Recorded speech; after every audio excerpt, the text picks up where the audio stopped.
They told my wife to take the flowers down, and by noon she was being led off our porch like she'd done something violent. That's how fast the whole thing turned. I still see the yellow of those marigolds when I close my eyes.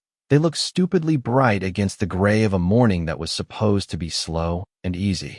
My name's Eli Carter, and this is what happened the day a neighbor decided she was judge, jury, and press conference all at once.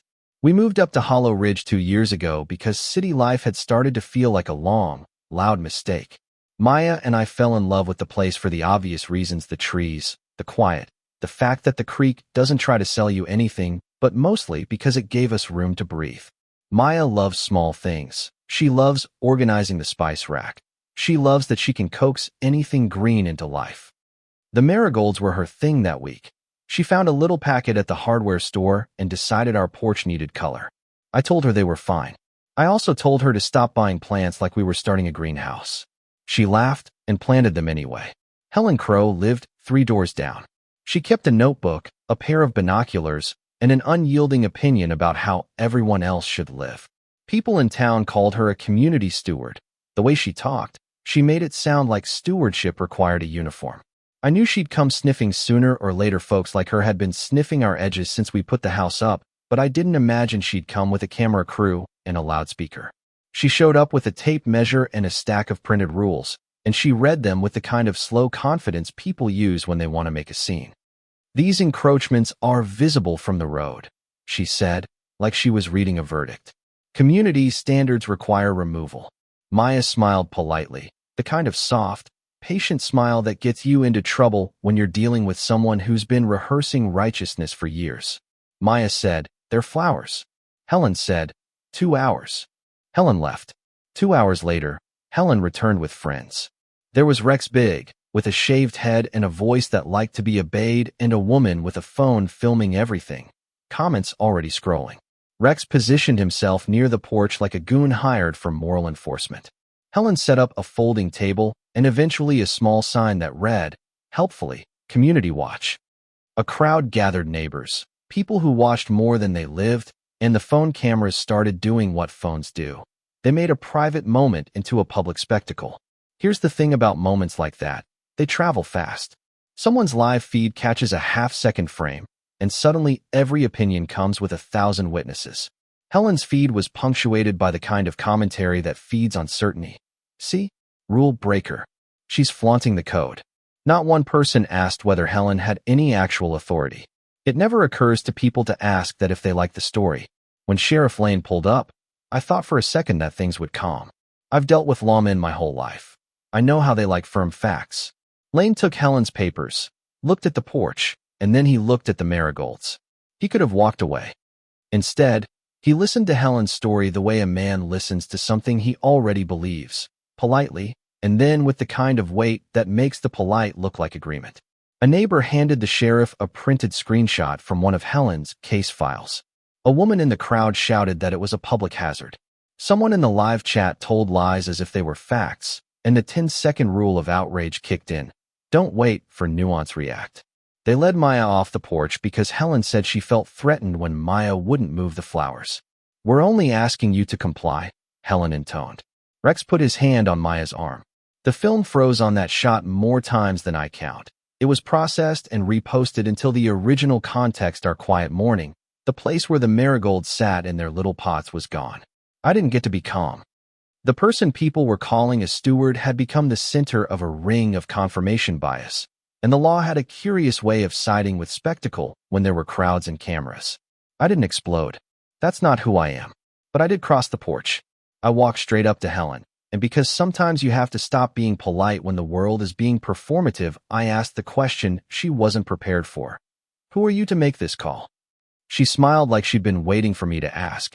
It was the smile of someone who expects applause.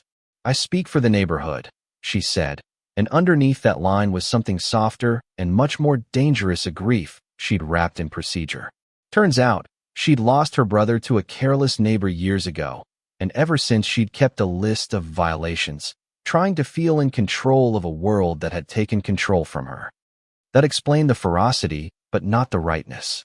That's when Rex stepped forward and said something that will stick in my head. "We have to keep the peace." He said it like he was explaining a natural law. I said, "Peace isn't a club you sign up for, Rex." I don't remember if I raised my voice. What I remember is the way the crowd inhaled, the way the live feed zoomed in on my face like a slow camera zoom in an old courtroom drama. I told the sheriff plainly that Helen had no legal standing to seize property or detain people. I told him the law exists to prevent mobs from making private justice. He thumbed through a file. Helen had assembled receipts, photos, forum posts, and he said, "We'll take statements." They took Maya away for questioning, and the world went insane for 10 minutes. People piled into the comments like they were jurors. Guilty, guilty, guilty. No one saw what I saw: the tiny, absurd scene of a woman crouched over a pot of marigolds, talking to them like they were old friends. You can yell about justice, but you can't fix the fact that the cameras made a normal act look like a protest. Then I did a thing I hadn't planned. I pulled my wallet out and showed my credentials, not to flex power, but to stop the moment from becoming something it wasn't. "I'm Eli Carter," I said, and the word Marshall comes out like a label people can't ignore. It recalibrated the whole room, a low, concrete sound, the sort of thing that cuts through adrenaline. Suddenly people drifted back. Phones lowered. Helen's smile wavered. Rex's jaw tightened. It wasn't an instant fix. It never is. But when a calm person tells a crowd to breathe, some of the noise falls away. I asked Sheriff Lane to run a check on Helen's claims. People started sending me videos from porches and driveways, clips of Helen exaggerating fences, of her measuring things that weren't hers, of petitions with signatures that looked suspicious. Within hours, the narrative that had formed around our porch started to collapse under the weight of footage and paperwork. The internet is a fickle thing, but it's also messy, and sometimes messy is the truth. Helen didn't go quietly. She staged a rally a week later, complete with a banner and a full legal speech. She told everyone she'd stood up for the neighborhood, that she'd protected them from a creeping lawlessness. A handful of people applauded. Then a neighbor, a quiet guy named Tony who hates attention, came forward with a cell phone video showing Helen coaching a couple of folks to shout at us. There was an audio clip of Helen rehearsing lines with Rex. The paper trail wrapped around her like a noose. You can get prosecuted for impersonating an official. You can't get prosecuted for grief or for the way loss makes you grab for control. Helen pleaded not guilty at first, then something closer to regret.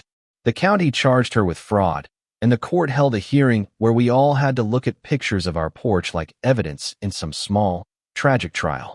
They fined her. They ordered restitution. She had to take down the sign and stop the community watch for a year. It was enough to feel like justice, not so much that it made things whole. What that whole thing did, for me, was change how I see people who perform righteousness. They're often quieter than you think, and they're often loudest where they feel most empty. Helen had reasons, ugly, human reasons that didn't excuse what she did, but made it make sense. Maya and I planted a bigger garden that spring, not out of spite, but out of a stubborn refusal to let a day of outrage define our porch. We put marigolds along the railing and a small plaque that reads, in my wife's handwriting, "For the small things that keep us." It's corny, yes, but it's ours. There's a final scene that sticks with me. Helen at the hearing, the camera off, reading a handwritten letter into the record. She cried. I did not.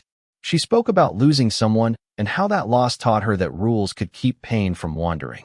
The court listened, then did what courts do. They balanced harm and intent and came up with a sentence that fit somewhere in the middle. People in the town had opinions about whether it was enough. People always have opinions. I have one, too. Community is messy, and it's fragile, and it takes more work to listen than to condemn. So when you see a video on your feed and you feel your phone finger twitch to type judgment, remember a porch, some marigolds, and a woman who was trying to make a small life safer by telling everyone else how to live. Judge the action, sure, but try to remember motive. Justice needs both. And if you've ever been on the wrong end of a spectacle, tell me what you think. Was Helen a villain with a list, or a person broken and trying to fix what she couldn't? Drop your take in the comments. Tell me where you stand on community enforcement, and if you've ever had your own little porch marred by someone else's idea of order, tell that story. Share, subscribe if you want more stories like this, the ones that make you laugh, the ones that make you mad, the ones that make you think twice before you hit send.